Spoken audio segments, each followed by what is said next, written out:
Hi friends, good morning. માં Khodiyar education એપમાં આપનું હાર્દિક સ્વાગત છે. આજે આપણે અભ્યાસ કરવાનો છે ટીવાય બીકોમ સેમ 6માં સ્ટેટ સબ્જેક્ટમાં વાહન વ્યવહારની સમસ્યા, જેમાં આપણે હજુ ન્યૂનતમ શ્રેણીની રીતના દાખલા જ કરીએ છીએ. હવે એમાં છઠ્ઠો દાખલો અને આના પછીનો એક લાસ્ટ 60મો દાખલો. 60મો દાખલો કરી લેશું એટલે આપણી ન્યૂનતમ શ્રેણીની રીતનું બધું જ પૂરું થઈ જશે, એમ સમજી લો. સમજ પડી? મેં તમને છે ને બહુ બધું કરાવેલું છે, એવું સમજો તમે. આ એક જ રીતના ખાલી કયું, આ એક જ રીતનું, આ પહેલી રીત હજુ આપણે કરીએ છીએ. કયું? આ વાહન વ્યવહારની સમસ્યામાં હજુ ખાલી પહેલી જ રીત કરીએ છીએ, અને પહેલી રીતમાં અમે તમને 60 દાખલા કરાવી દીધા. બરાબર? આ છઠ્ઠો દાખલો આ લેક્ચરમાં કરાવ્યો છે. આ આપણો 60મો ભાગ છે અને એમાં છઠ્ઠો દાખલો છે. આના પછી છે ને હજુ એક દાખલો કરાવવા. કયો? આ જ પહેલી રીતનો ન્યૂનતમ શ્રેણીની રીત. અને પછી મેં વોગેલ પદ્ધતિ ચાલુ કરા. બરાબર છે? આ કારણ કે વોગેલ પદ્ધતિ મોસ્ટ આઈએમપી છે. એટલે ચાલો તો સૌથી પહેલાં જુઓ, તમને અહીંયા રકમ આપેલી છે. તમારે સૌથી પહેલાં એ જોવાનું છે કે ભાઈ આ માંગ અને પુરવઠો સમાન થાય છે કે નહીં. તો જો માંગ કેટલી છે? 200, 225, 275 અને 250. તો આપણે કેલ્સી પર કરી લઈએ. ચાલો કરીએ. 200 + 225 + 275 + 250 એટલે 950 થઈ ગયા. પુરવઠો ચેક કરી લે કે 950 જ થાય છે. 250 + 300 + 400 950 જ થાય છે. અહીંયા તમને બધું વચ્ચે ગ્રાહકો આપેલા છે. હવે તમારે શું કરવાનું છે? આ જ બેઠી રકમ અહીંયા નીચે ઉતારી દેવાની. તો જો મેં ઓલરેડી અહીંયા ઉતારી દીધેલી છે, બેઠી જ રકમ નીચે ઉતારેલી છે. આપણે ચેન્જીસ આમાં નથી કરવાના, આપણે ચેન્જીસ આમાં કરવાના છે. ચાલો હવે સૌથી પહેલાં શું કરવાનું જુઓ, કાથી સ્ટાર્ટ થાય? તો જો ન્યૂનતમ શ્રેણીની રીત છે, આપણે હું નથી જોવાનું, તો ભાઈ આ માંગ નથી જોવાની, જો આ માંગવાળું નથી જોવાનું અને આ પુરવઠો નથી જોવાનું. એ સિવાયનું અહીંયા જે વચ્ચે જે છે ને ગ્રાહકો, એ લોકોમાં જો નાનામાં નાનો આંકડો કયો છે? તો ભાઈ નાનામાં નાનો આંકડો મને તમને કયો દેખાય છે? જો અહીંયા 10 છે ફ્રેન્ડ્સ. કયો છે? 10. આ 10. ચાલો તો હવે વધુ વેચણી ક્યાં શક્ય છે? જો તમને ખાલી શું જોવાનું ખબર, કે જ્યારે પણ નાનામાં નાનો આંકડો 2 વખત હોય ત્યારે વધુ વેચણી ક્યાં થાય છે એ ધ્યાનમાં લેવાનું. સેલ ટોટલ વાળું ક્યારે આવે ખબર? કે જ્યારે વધુ વેચણી કરતાં વેચણી કેવી આવે? સમાન આવી જાય. જ્યારે આની પહેલાના દાખલામાં હતું ને સમાન, એ વાળું. ચાલો ફ્રેન્ડ્સ, હવે આપણે જો નાનામાં નાનો આખા શ્રેણીમાં કયો છે માંગ અને પુરવઠા સિવાય? તો જો 10 છે.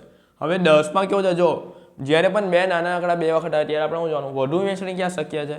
તો ભાઈ જો આ 10 પર અમને ખાલી આપણે લખી દઈએ અહીંયા નાના અક્ષરથી 250, ને અહીંયા બી આ 10 પર લખી દઈએ 250. કેમ લખ્યું? કારણ કે જો બંનેની વેચણી કેવી છે? સમાન છે. જો ફ્રેન્ડ્સ અહીંયા છે ને બંનેની વેચણી સમાન હોય ત્યારે આપણે એવું થાય કે ભાઈ હવે આપણે કોને આપીએ? આ તો બંનેની વેચણી સમાન છે. જો જ્યારે સમાન નહીં હોય ને ત્યારે આપણે શું કરતા હતા કે ભાઈ વધુ વેચણી જેને માની લો કે અહીંયા 300 છે, તો આપણે શું અહીંયા 300 વાળાને આપતે, આને નહીં આપતે. પણ જ્યારે આ બંને સમાન આવી ગઈ, જો અહીંયા બંનેના માટે 250 આવી ગયા, 250, 250. તો હવે આપણે શું કરીએ ખબર? સેલ ટોટલ કરીએ. ચાલો સેલ ટોટલ. હવે સેલ ટોટલમાં શું કરવાનું હોય? ચાલો બોલો. તો સૌથી પહેલાં જો હું આ 10ની વાત કરું, કઈ આ 10ની? એટલે બી અને આ જી વાળું જે છે ને, બી અને જી એ વાળાની વાત કરું. તો સૌથી પહેલાં આપણે શું લખી દેવાનું? અહીંયા હાર પ્લસ સ્તંભ અને ઇક્વલ ટુ.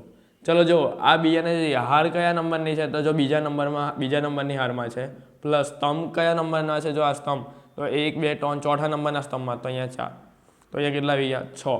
હવે આ 10ની વાત કરું તો આ 10 કાં? તો જો સીમાં અને જીમાં, તો અહીંયા સી અને જી. ચલો હાર કયા નંબરની? તો જો પહેલી હાર, બીજા અને ત્રીજી હારમાં છે, તો ત્રીજી હાર. પ્લસ સ્તંભ કયો છે? તો ભાઈ 1, 2, 3 ને 4, 4 નંબરનો સ્તંભ છે. ચલો બંનેનું ટોટલ કરો, કેટલા આવે? 7. ચલો બંનેમાંથી ઓછું શું છે? ત્યાંથી આપણો દાખલો લઈ તો 6.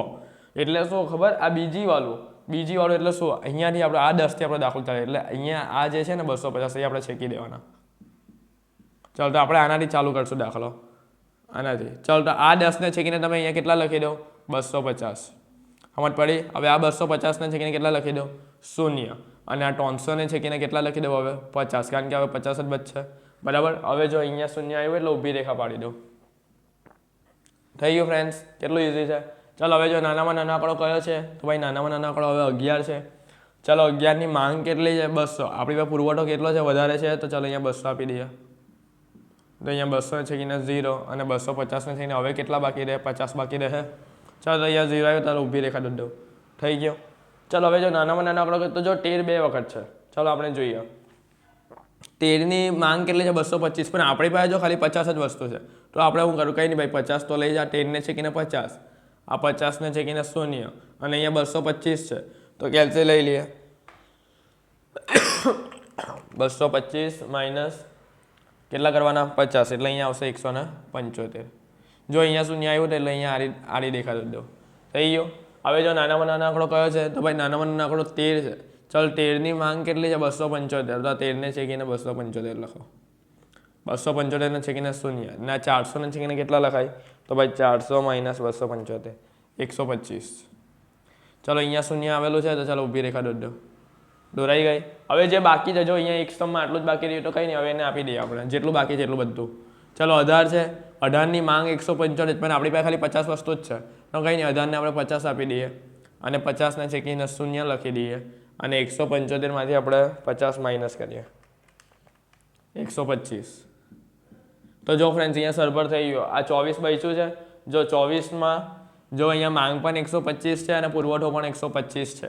થઈ ગયું. તો 24ને છેકીને 125 લખી દઈએ. આ 125ને છેકીને શૂન્ય, ના 125ને છેકીને શૂન્ય. હવે આપણે શું કરીએ? કાર્યની વહેંચણી કરીએ. જો કંઈ પણ પોઈન્ટમાં તમે અટવાઈ જાઓ ને તો મને ફોન કરવાનો અને મને કહેવાનું કે સર મને આ પોઈન્ટમાં સમજ નહીં પડી, તો હું તમને કોલ પર સમજાવી લેવા. ચલો કાર્યની વહેંચણી કેવી રીતે થાય? તો જો જે આપણે કટ કરેલું છે ને એને આપણે ગુણાકાર કરવાનો. તો જો અહીંયા આપણે 11 છે કે 200 લખેલા, તો 11 ગુણ્યા 200. ચલો પછી જો અહીંયા આપણે 13ને છે કે કેટલા લખેલા છે 50, તો 13 ગુણ્યા 50. પછી જો અહીંયા આપણે 10ને છે કે 18 છે, જો અહીંયા 10ને છે કે 50 લખેલા ને અહીંયા 18 છે, 18ને છે કે 50, તો 18 ગુણ્યા 50. પછી અહીંયા જો 10 ગુણ્યા 250, અહીંયા 24 ગુણ્યા 125, અહીંયા 13 ગુણ્યા 275. ચાલો હવે જો હવે શું કરવાનું છે? બધું આવી ગયું. 1 2 3 4 5 ને 6, બરાબર. આપણે ખાલી આમાં જ જવાનું છે, માંગ અને પુરવઠામાં નથી જવાનું. 1 2 3 4 5 ને 6. ચાલો હવે ગુણાકાર કરીએ. 11 ગુણ્યા 200 તો ભાઈ 2200. 13 ગુણ્યા 50 650. 18 ગુણ્યા 50 900. 10 ગુણ્યા 250 2500. 24 ગુણ્યા 125 3000 અને 13 ગુણ્યા 275 3575. ચલો જીટીનું બટન દબાવી દઈએ. કેટલા એવા? 12825. ટોટલ કરી દો તમે આનો. જો 12825 આવે તો તમારો દાખલો સાચો કરાય ફ્રેન્ડ્સ. તો અહીંયા લખી દઈએ કુલ ન્યૂનતમ ખર્ચ. થઈ ગયો આપણા છઠ્ઠો દાખલો. તો જો હજુ પણ નહીં સમજ પડી હોય તો મને કોલ કરજો, બરાબર. હું તમને ડિટેલ્સમાં બધું સમજાવી લેવા. એમ તો તમને ખબર પડી જ ગઈ હશે, બરાબર. એવું એટલે વારંવાર મારા 3-4 વિડીયો જોવો, સ્લો કરીને જોવો એટલે તમને આઈડિયા આવે, બરાબર. ને લખતા જજો. જો લખો તો જ તમને આઈડિયા આવશે. એમને મોડે જોઈ દેશો તો નહીં આવશે. તમે જાતે જ આવડીને દાખલા નહીં કરો તો તમને નહીં ખબર પડે, બરાબર છે. તો હવે હજુ આપણે છે ને એક 7મો દાખલો લાસ્ટ કરશું, બરાબર. કઈ રીતનો? આ ન્યૂનતમની રીતનો. પછી હવે આપણે વોગેલની રીત ચાલુ કરી દઈશું, બરાબર. કારણ કે આપણે ઓલરેડી 7 દાખલા હવે આને કરવાના છે, બરાબર. ન્યૂનતમને આપણે 7 દાખલા પૂરા કરશું હવે આવતા લેક્ચરમાં, બરાબર. તો હવે તમારો હવે ખૂબ ખૂબ આભાર ફ્રેન્ડ્સ. હવે આપણે મળશું બીજા નેક્સ્ટ લેક્ચરમાં.